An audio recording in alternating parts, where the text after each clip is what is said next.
Welcome to the Hard Skills Show, where we discuss how to develop the most challenging soft skills required to navigate today's leadership complexities and tomorrow's unknowns. I'm your host, Dr. Mira Brancu.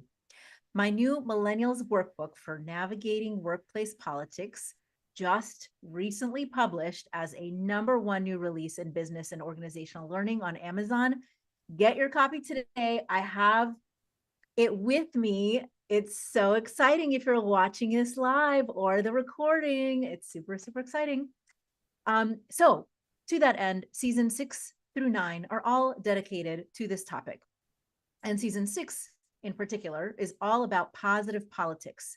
So today, Katy, Herr, is giving us some tips on how to craft authentic, compelling messages during transformational changes. And I really think that is one way that you can engage in positive politics, right? It's all about the influence factor. So right now, organizations are faced with the challenge of offering employees opportunities to work fully remotely or in a hybrid environment, which helps with employee retention and satisfaction, but increases complexity. And they're also facing more frequent changes, transformations like mergers, reorgs, executive transitions, crisis events, or even rebranding. And with all of that change happening, it can really cause disengagement, change exhaustion, communication confusion and overload. And so Katy's here to help us with that. So I'm going to introduce her to all of you. Katy Herr has spent her career helping organizations take bold steps to transform. She has successfully led teams through mergers and acquisitions, IPOs and spinoffs, reorganizations, executive transitions, crisis events, rebranding, and much more. Remember those things I just mentioned? She has experience with those things. And before launching Audacia Strategies, Katy served as Vice President of Investor Relations at Axcelis Incorporated, a leading global defense and aerospace company. Super interesting. Prior to Axcelis, she held leadership roles in communications, investor relations, and business development with technology, aerospace, and defense firms. So I love how she's kind of married all of these experiences into what she's doing right now. Welcome, Katy. Thank you so much for having me today, Mira. It's great to be here. Absolutely. I'm really excited to get into this because I really do think that the rapid pace at which change is happening makes it so difficult for leaders to find a way to communicate clearly, consistently, genuinely, and for their employees to receive it in a way that is well received, understood, on board, aligned with all of the sort of ways that our attention is being stretched so thin and we have so little capacity to just focus in one direction, right? So before we get into like, how do you do that? I'm first just wondering, like, how did you get into this space through your own career growth trajectory? It's so interesting that you brought up politics to begin with, because as a kid, I was really involved in local politics, and I was always fascinated by organizational change, but also political campaigns. Interesting. And I won't bring up like the timing of this. I won't out myself too much there, but suffice it to say, like, mobilizing and inspiring large groups was something that I thought was really interesting. And I think a good example of that, and something that resonated with me, was James Carville's work on the Clinton campaign, where he had 3 key messages up in their war room, right? Change versus more of the same. It's the economy, stupid. Don't forget about healthcare, right? And that became their mantra, especially the economy. That became the mantra of the campaign, and an ultimately successful campaign. It doesn't have to be complicated. It has to be clear and resonant with those who you're trying to speak with. And so, fast forward, as I come out of business school and I go into the working world, right? The consistency across my experience was companies that were reorganizing and merging and buying other things and rebranding. And in the years they weren't rebranding and renaming, they were reorganizing again. So that level of change I experienced firsthand. I was like the completely confused employee. I was the manager who was exhausted without enough preparation trying to communicate with my team. I've been an executive trying to balance Wall Street and employee concerns. Like all of this really fed into my experience when I decided to start Audacia Strategies, that there was a better way to communicate change. And we know this. I mean, we know that 70% of change initiatives fail, right? I mean, everybody talks about that. It's a fairly well cited statistic. And yet we continue to use the same traditional communications mechanisms without really considering the fact that the way we interact as humans, the way we interact as a society, as organizations, has really shifted over the years. And leaders really need to get comfortable in terms of how do we communicate with our employees in a way that is not the top-down hierarchical style that many of us grew up in, but is actually much more personal and authentic in terms of how they're interacting with change themselves, right? In a way that they can say, here's how I'm experiencing this change, and here's how I came through it, and I want to help you understand where we're going as well. That's leading me to a million questions, Katy. Let's go. That's why we're here. Yeah, let me start with this. You mentioned that the way that communication mechanisms are used and have been used for a really long time do not match kind of the current way that we've shifted how we interact. Tell us more about that. Like what has changed in terms of how we interact, and how did that not match like how we actually have been communicating, at least up until this point? So I think there's a few things in that, right? First is we've got this kind of engagement crisis or engagement gap, if you will. So even as recently as probably middle of 2024, I believe the most recent Gallup poll said about 32% of employees were highly engaged, right? Which is not a great statistic. That is not a number. If you're running a business, that is not the number you want to be seeing. Employees are feeling not only disconnected from their company's mission, their purpose, but they're confused about their role, right? So if you are a leader and you're attempting to communicate major change, whether you're using a very traditional playbook or the most untraditional playbook, first of all, fundamentally, you've got to think about who your audience is.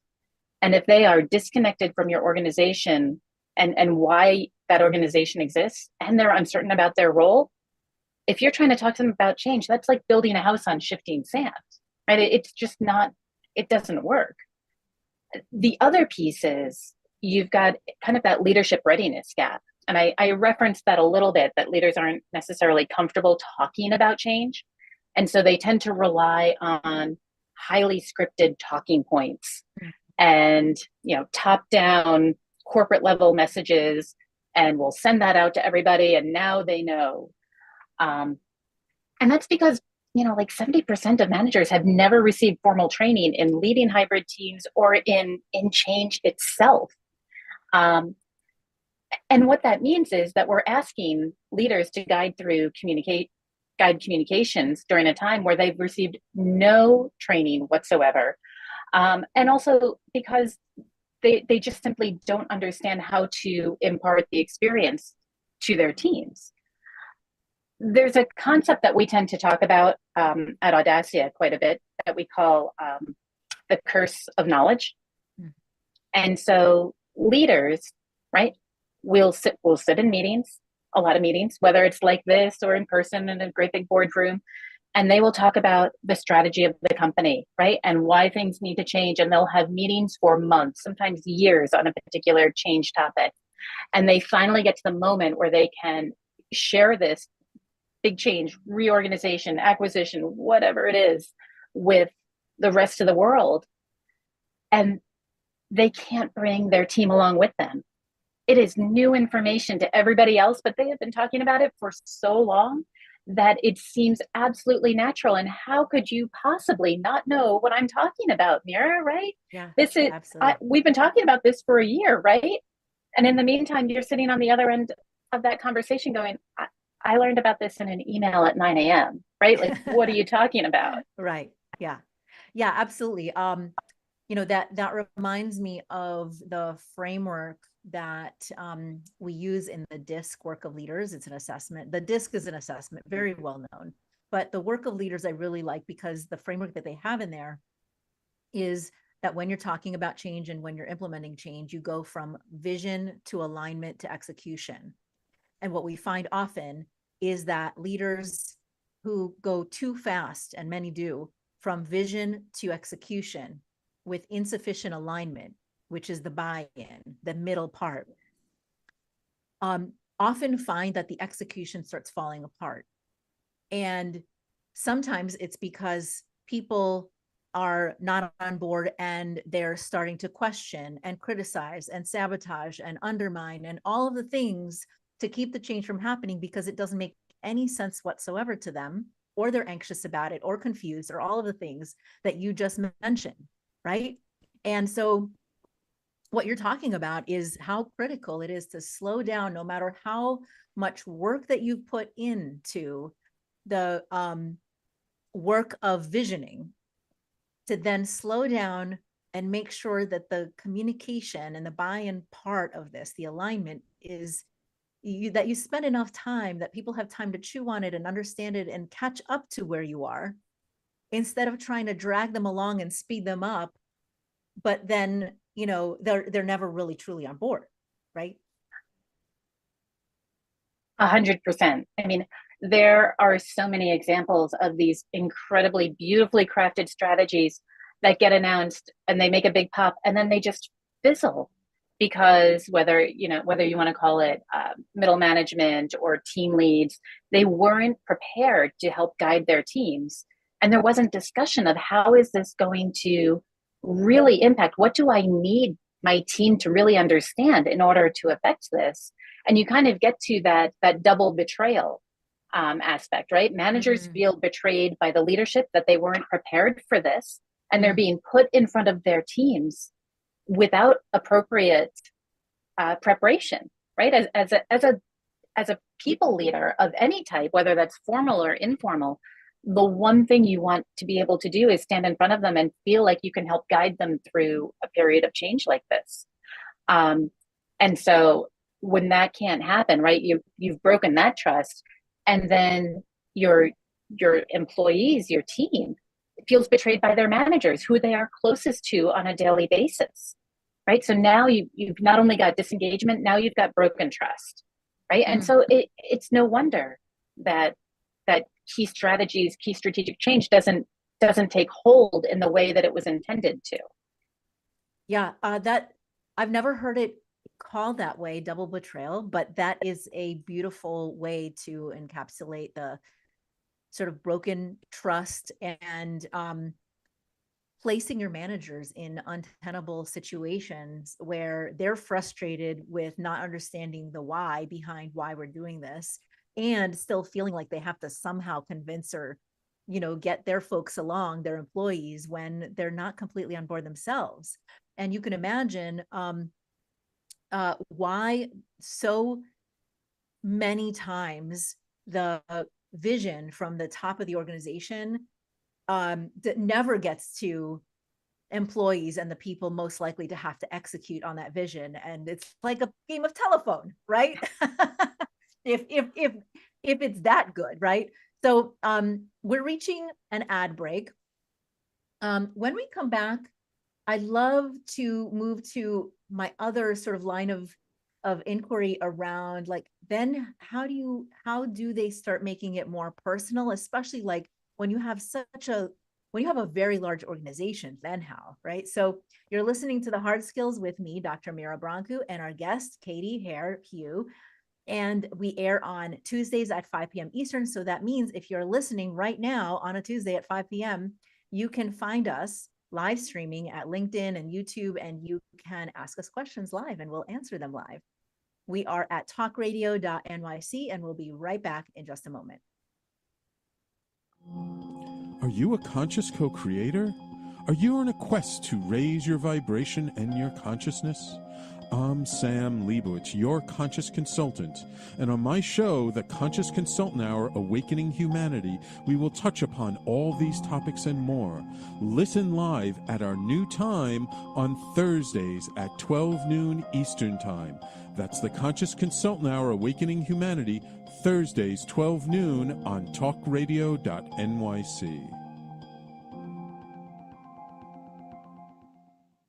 Are you a high-achieving, growth-oriented leader? Are you interested in developing your authentic leadership while creating a healthy, inclusive workplace? Hi, I'm Dr. Mira Brancu, host of The Hard Skills on talkradio.nyc at 5 p.m. Eastern on Tuesdays, where we discuss how leaders develop the hard skills needed to make a greater impact. We interview experts, have live coaching, and tackle these challenges. Listen to The Hard Skills on Tuesday at 5 p.m. Eastern on talkradio.nyc.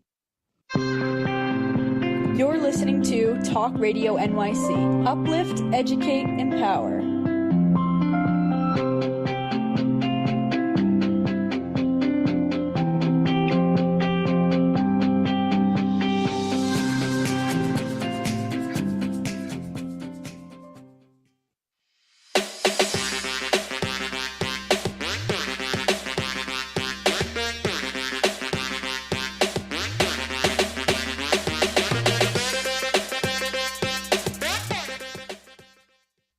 Welcome back to The Hard Skills with me, Dr. Mira Brancu, and Katy Hugh of Audacia Strategies.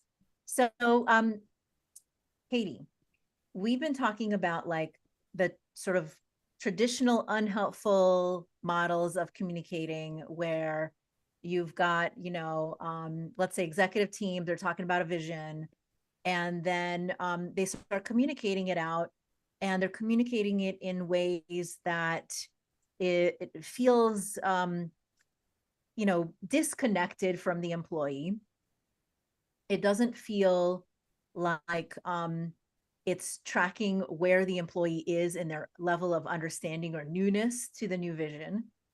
And that is creating or not meeting people where they are, which is more disengaged, needing more connection, right, to the vision, and not appreciating how this can cause even a betrayal of trust with your managers who have to sort of enact on the communication and the vision ultimately, which, you're really painting a picture of how critical this communication is. So if we were to disrupt sort of like what it looks like right now, and recognizing that we're working with distributed work environment, some people are remote, they're not paying attention all the time, and you want to sort of like find a way to re-engage your workforce. Where do you start? Oh my gosh. Everywhere. Start everywhere. But start fundamentally by flipping the traditional script. Rather than saying, what is it that I need to say? Think about it differently. Think about, what does my audience need to hear and understand?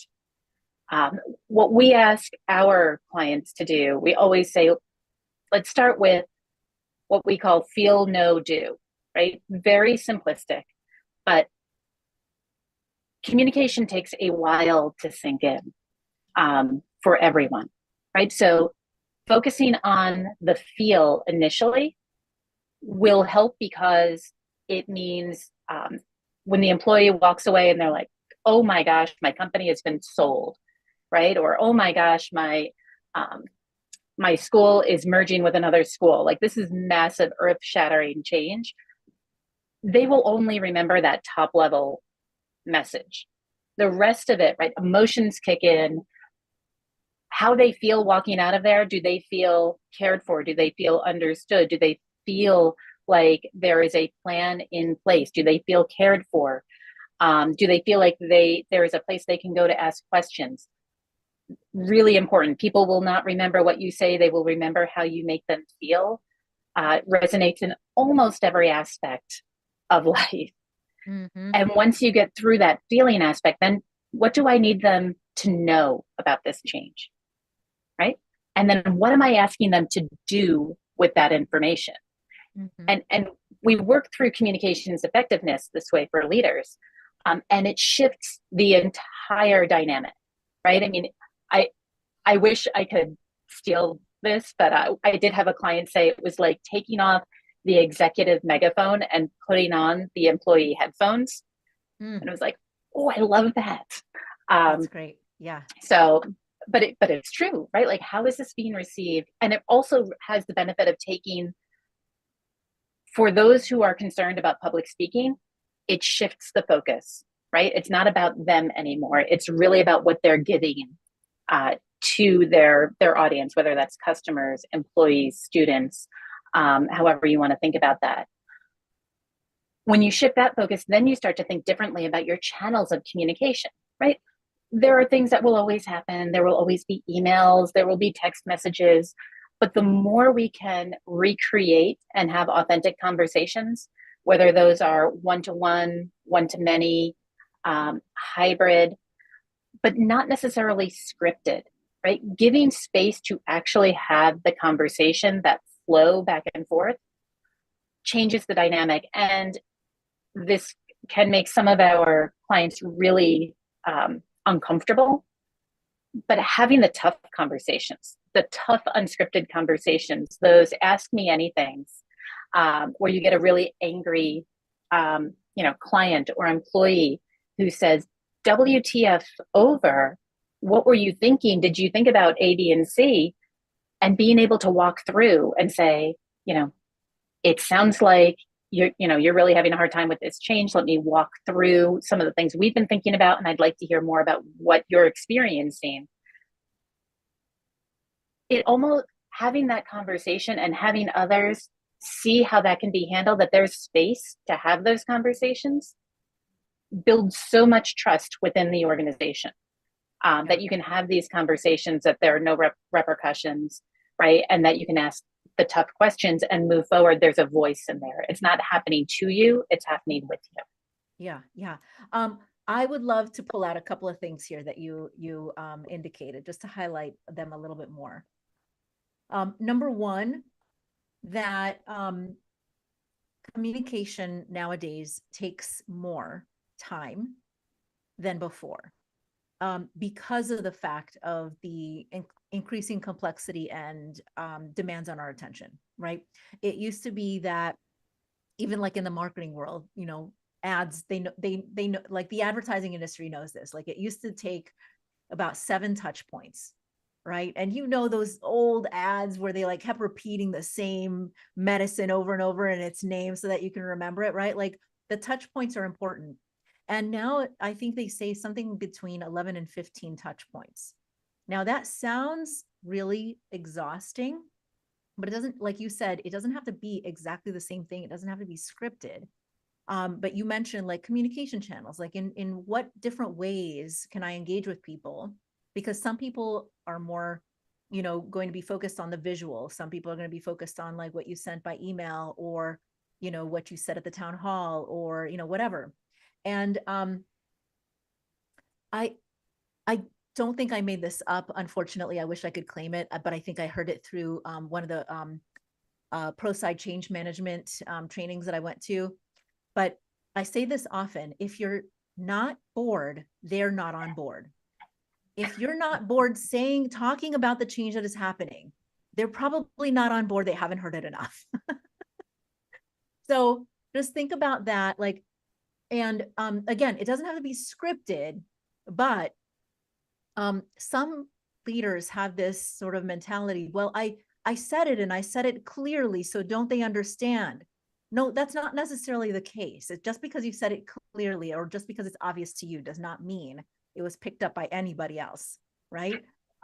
So that's number one. You mentioned, like, what do other people need to hear, right? What do employees need to hear? And you sort of described how sometimes when you send a message, it can sound really scary and big and overwhelming. And so one of those messages needs to be what's not changing, here's what's changing that might sound big, but here's all of the things that are not changing, right? And so like that's helpful to an employee to know that not everything is falling apart or changing or shifting or moving or whatever. So it just right sizes it, right?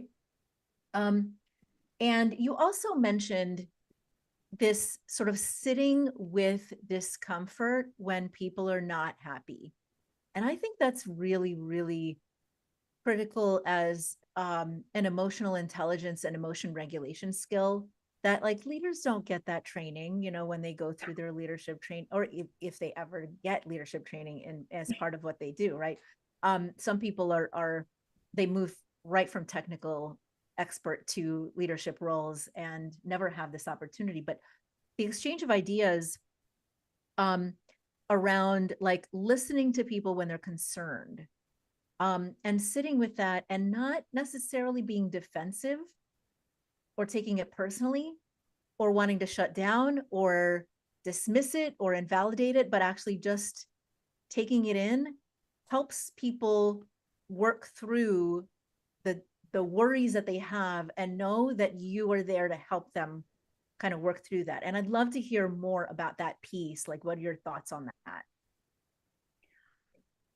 I think you're really tapping into one of those essential components, right, of leadership, not just through change, but leadership in general, right? Like that human connection, that humility to be able to relate to somebody else and kind of take a step back and just say, I want to hear from you. I want to hear your opinion.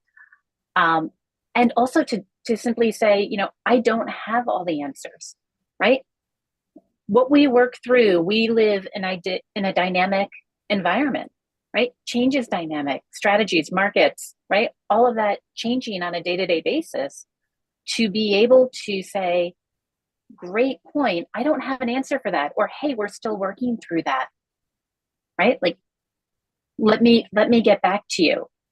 But also to be meeting that commitment, right? So if you're going to work to build the trust, then you have to follow through on the commitment you make to that intrinsic bond. One of the things that we find is there's a natural tendency to rely, especially in times of transition, on making the case for change, right? Like very factual, very laid out numbers, right? Like statistics, very important. And that's an important part of it. But as humans, we tend to learn through storytelling, right? And so when we're able to relate to each other a bit more as humans and to talk through the meaning of the change and to think about what that meaning might be for the person on the other side of the table. And there are different sources, different people, I'm worried about my job and feeding my family. I'm worried about the impact on society. I'm worried about my team. I'm worried about my company. Being able to layer within that, what does this mean for each of those different levels? And what does it mean for you as a leader? Hey, I was shocked by this as well.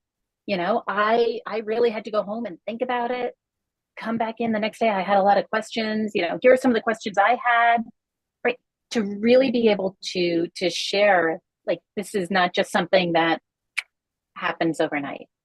Yeah, absolutely. I mean, you're bringing up so many ways about how to think about showing up with humility, with authenticity, create psychological safety, like all those buzzwords, you're putting a name or a description to it. And we're reaching an ad break, but when we come back, I would love to hear, some examples of like, what does it look like start to finish to go from feel, know, do through an organization. So you're listening to The Hard Skills with me, Dr. Mira Brancu, and our guest, Katy Hugh. We air on Tuesdays at 5 p.m. and we'll be right back in just a moment.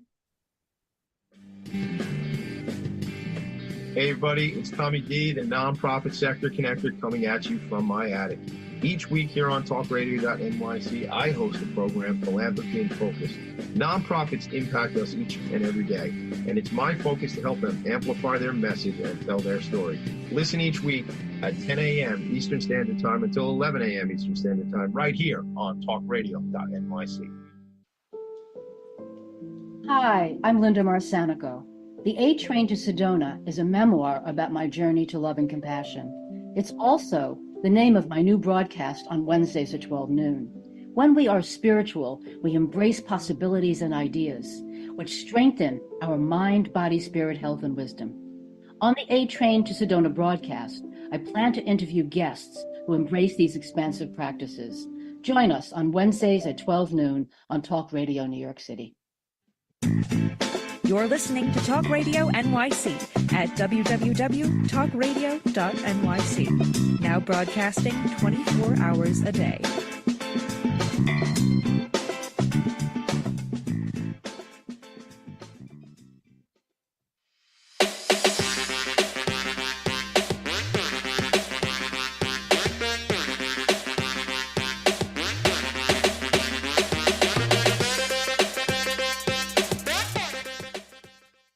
Welcome back to The Hard Skills with me, Dr. Mira Brancu, and our guest today, Katy Hugh of Audacia Strategies. Katy, we have been talking about kind of the factors that lead leaders to not meet the communication needs of their employees when they're going through massive transitions. And just, by virtue of kind of using old school traditional models and what kind of needs to change or what needs to be disrupted in those. And so I'm curious to hear some examples or applications of this. Like, when have you seen it work well and what did it look like? And especially if you could walk us through like any like client examples, is anonymous, of course. Definitely anonymous, but absolutely.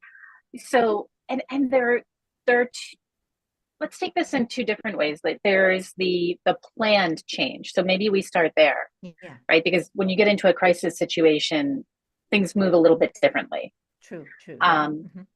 So planned situations where we have some of the luxury of time.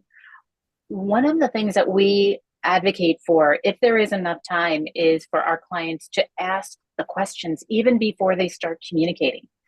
Do some voice of the customer, voice of the employee, have some non-attribution conversations, really get a pulse of the organization. Where are folks struggling? What do they view as important? Where are they finding, kind of the trap doors in the organization?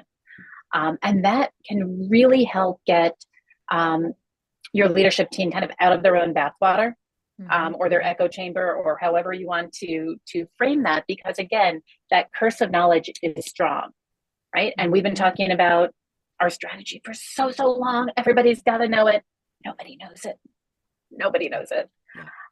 So being able to bring some of that information in, and then you can really build around it, right? So with information, you can say, okay, we've got an employee population that might be disconnected. We got an employee population that doesn't think we have a strategy whatsoever. And maybe they're also feeling like there are some haves and have-nots because we're working in a hybrid environment. Great. Let's work through that. Okay, we're going to announce. We had a client that is in that very situation. They were two, large companies had come together, but never really integrated. And now they were going to rebrand and continue to grow through another acquisition. Oh, a lot. It is a lot. And so we really started with, okay, right? We're coming together. That means that these two cultures are going to come together. There will be things that will change. There will be things that we're not going to do anymore, right? One of the most important things during this time is, what are we not going to do? Right? We've made choices. As we come together, how do we want people to feel as we talk through that, right? We want them to feel seen, understood, but also excited about what the future could be, right? So really painting a picture of what the future is and why that's important. right? What does that mean? Does it mean new job opportunities? Does it mean new opportunities to serve our clients even better than we do today? Because we have decided not to do something, we can put resources towards something else that is really important to our customers. So we start there. We move into the know. What do you need to know? You need to know that in order to execute on this, we're setting up a new organization. We're going to combine these two organizations. We're going to stop spending money in Department A. What do I need you to do about that? I need you to stay involved. I need you to continue to deliver for our customers, right? Reconnecting them back to the mission of the organization. In this example that I'm thinking about, it's a government services organization, and they serve the federal government. So really staying connected to our mission, which is to meet the government mission, right? How are we serving others? How are we serving society through them? And I just have to say, it's dawning on me that like how rarely I hear the do part. Like I hear so often what the vision is, maybe even the feel, right? Feel and know, but the do part, what I need you to do is, I think that can be really inspiring and remind you of what your role is and how valuable you are to this, next step. And that alone can engage people, but like you never hear that very often, I feel like. That's a really great point. And you're making me kind of go think full circle back to the top of this conversation about politics, right? The one certainty in politics is there's always an ask. You know what your call to action is, right? It's a vote, right. Or it's a write a letter to your senator or whatever that is. To your point, we're not always as articulate about it when we're talking about some type of organizational change. Yeah. But just like in, civics or society, it's participatory, right? It's incumbent upon all of us to carry it forward. And there's always an action, whether that action is, talk to your fellow employees, talk to your customers, right? Remain engaged, stay tuned for what's coming next, ask questions, right? Send us feedback about how this is landing with your customers. All of those are very valid asks, and they're necessary. And I think sometimes we're afraid. Yeah, I'm thinking even about like the times when I felt disengaged during these kinds of times, like I would get a message from my leaders, here's what's happening. And I'd be like, yeah, great. Call me when you need me. And I went back to doing my work, because I didn't hear anything about where my role was. And getting to that, what does this mean for me, right, is so important, because it's the lens that most of us view change through. We view our entire lives that way. What does this mean to me? And then what does it mean to other parts of organization, society, whatever? Being able to articulate that, you made a great point. What doesn't it mean, right? What stays the same? And giving that solid foundation for, hey, I can rely here. It's only this part that's changing. Yeah, I think is incredibly important as well. Yeah. Now tell me, so that's under like the planned. You also mentioned in a crisis, it might look different. What does it look like there? So in a crisis, right, we generally have the luxury of time for planning, and we may not have the luxury to have insights into our organization. We're just coming in hot. It's an executive transition, unexpected executive transition, whether that's a university president or a CEO. And maybe that's, we find out on a Friday, we're announcing on a Monday. Right? What are we going to do? How are we going to help folks through this? Right? There is no transition period to the next executive. Making sure that we're getting to the feedback component of it, right? And being articulate in here's what we know. Here's the timeline for when I'll know more. And I'm open to hearing more questions. I may not have all the answers right now, right? But leaning into a bit of that, here's what I need you to know from a feeling perspective, right, I can't make everybody feel comfortable at this point in time, but I can hopefully make you feel like there's a process in place, right? And we're moving through that in a thoughtful manner. It's not chaos, even though this may be truly unanticipated. Yeah. Well, are there any special cases for either planned or crisis? And I can think of like one in my mind where it's private and you can't share a lot, right? A lot of things are happening in the background. Maybe it's like a merger or acquisition. Maybe it's some like really sensitive legal issue or IPO issue or whatever that you can't share a lot. Then what? How do you come off as genuine and like something's happening, but I can't tell you what's happening?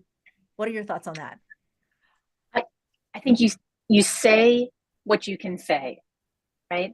The hard thing about this is, right, like legally you can't say a lot, and sometimes you get put into a box by your lawyers, and that's fine. But you just have to be able to say, hey, right now we can't talk about that, right?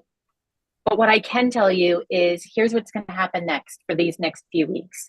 And, I'd love to hear your thoughts about, where we're going, what are we not thinking about right now? Right. Like, and kind of engaging from that perspective. The lack of credibility, right, or the loss of credibility that happens when you simply try to gloss over something and don't acknowledge the elephant in the room, or when you try to shape a narrative that just doesn't fit. Like, like my company is losing. We have a client that was struggling. They were really losing share in one of their major divisions. And they had to do a restructuring as a result of that. They simply couldn't maintain the cost structure that they had anymore. And the senior executive didn't want to talk about that. Wanted to say, hey, we're shifting because of different administration priorities, or we're shifting because, we think that, our efforts are better placed elsewhere, but never acknowledging that there were mistakes that had been made, or there was a fundamental disconnect between how the business was operating and what the market needed. But everybody knew, right? So that type of disconnect, I mean, you lose trust on its face. As soon as people hear that message, they're like, oh, okay, got it. Right. I'm going to go be disengaged over here in the corner and update my resume. Right. Like, it just doesn't work.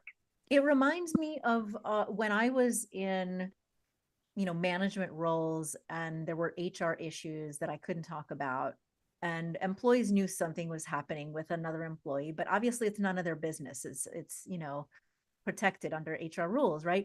So I learned that even if you can't share the content, you can share the process. So you can say, I can't tell you what's happening with so-and-so because it's none of your business, because it's a protected thing under a law, under HR laws. However, I can tell you that whenever any of these things happen to any employee, there's a process, and here's the process. And we're working through the process, and that's all that we could share. But it maintained trust for me to just say that, right? I wasn't like pretending or trying to cover it up with a lie or not acknowledge that it was present. I just acknowledged that there were certain things that I couldn't talk about, but I could talk about helping them understand that there's a process in place. Saying what you can say goes so far, because omission feels and reads the same as a lie. Yeah, absolutely. We're reaching another ad break. So when we come back, let's talk a little bit about anything that leaders can do to start setting themselves up for success, or things that they should be aware of to look out for, pitfalls and things like that. You're listening to The Hard Skills with me, Dr. Mira Brancu, and our guest today, Katy Hugh, and we'll be right back in just a moment. Were you an essential worker during the pandemic? If you needed to learn stages of epilepsy, did you depend on advocates? Did you use new innovations to cope with mental and neurological issues? Maintaining high quality of life and keeping good mental health are what we all strive for. I'm Frank R. Harrison, host of Frank About Health, and each week top healthcare influencers, professionals, and innovators answer these questions and more. Stay tuned on Thursdays at 5 p.m. on talkradio.nyc, and I will continue to be frank about health with all of you. Are you a conscious co-creator? Are you on a quest to raise your vibration and your consciousness? I'm Sam Leibowitz, your conscious consultant, and on my show, The Conscious Consultant Hour, Awakening Humanity, we will touch upon all these topics and more. Listen live at our new time on Thursdays at 12 noon Eastern Time. That's The Conscious Consultant Hour, Awakening Humanity, Thursdays, 12 noon on talkradio.nyc. You're listening to Talk Radio NYC at www.talkradio.nyc. Now broadcasting 24 hours a day.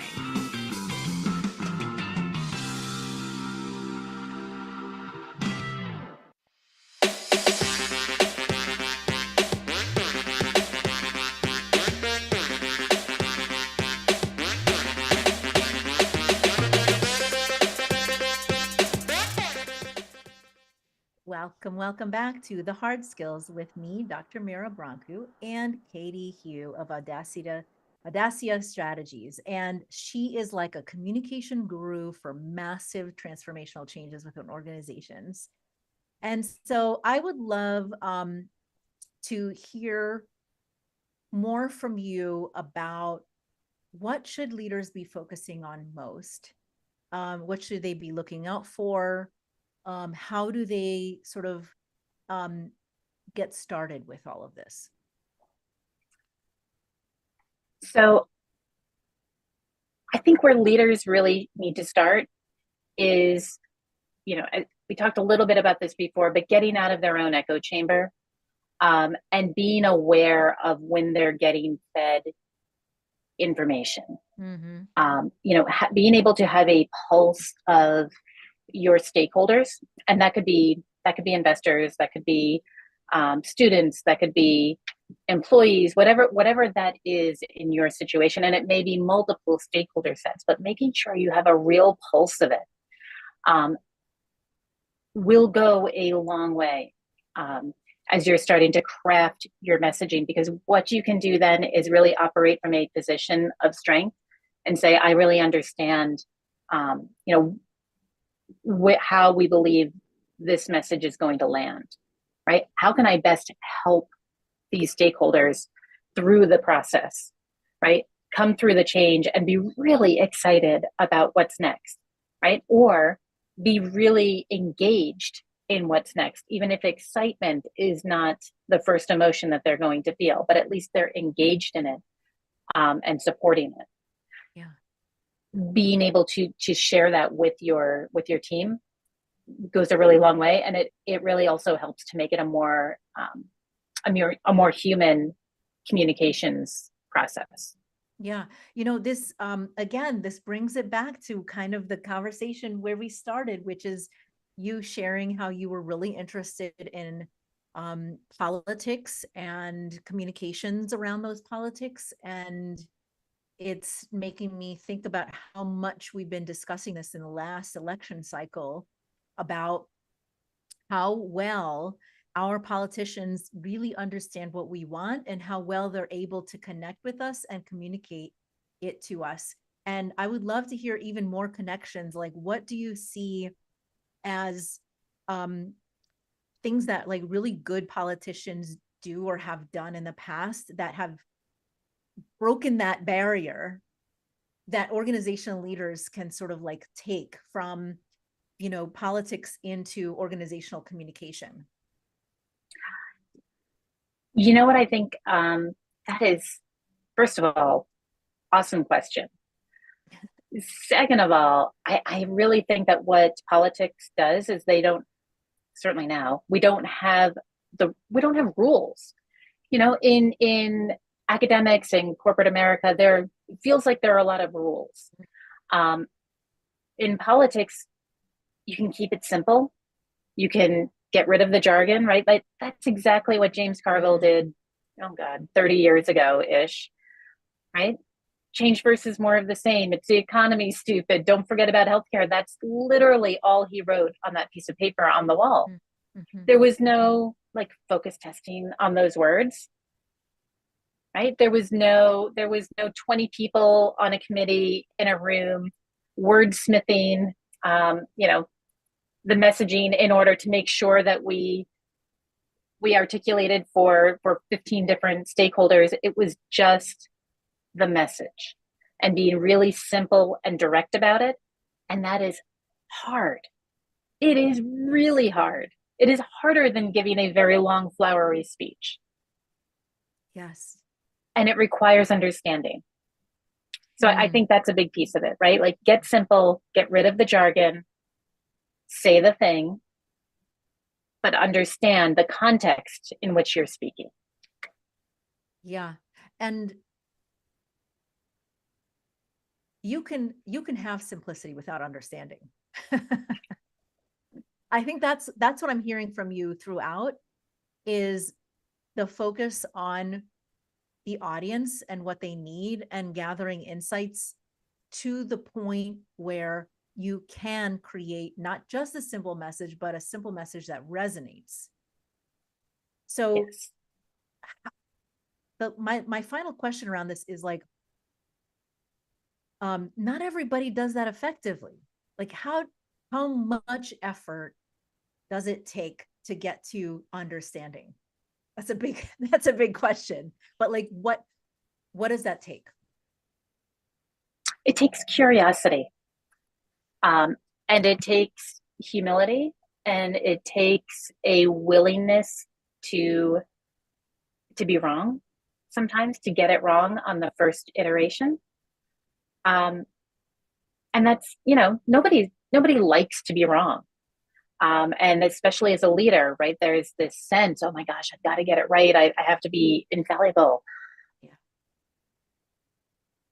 When you engage others in the process, right? There are things that you absolutely do have to get right as a leader, but you can also be curious and you can ask the questions, even if it doesn't change the outcome, right? Asking the questions and having that dialogue goes a long way.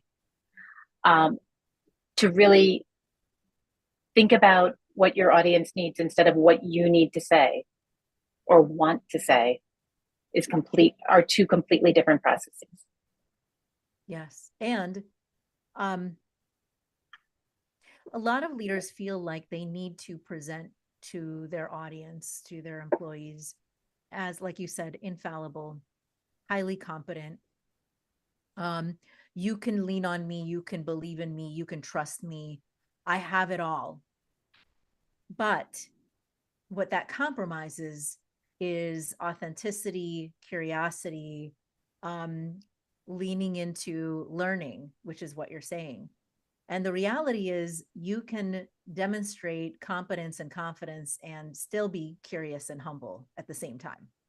That's a lot of what I'm hearing today from you. 100%. You can't articulate a vision for the future without some level of curiosity, right? And the future by definition requires change, right? Which requires that humility that all of us are going to have to change, whether you're a leader or a frontline employee. Yeah. Katy, this has been an amazing conversation. What is one thing out of all the things we talked about that you would like others to take away from today?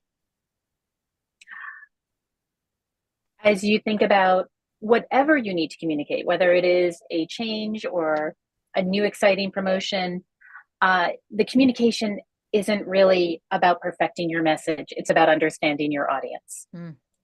Full stop. Yes. And where can people find you to get more help with this? They can find us on the internet at audaciastrategies.com. We are on LinkedIn at Audacia Strategies, or they can follow me on LinkedIn as well, at Catherine Herr, Herr. Those would be the best places to find us. Awesome. Awesome. So, audience, What did you take away from today? And more importantly, what is one small change that you can implement this week based on what you learned from Katy today?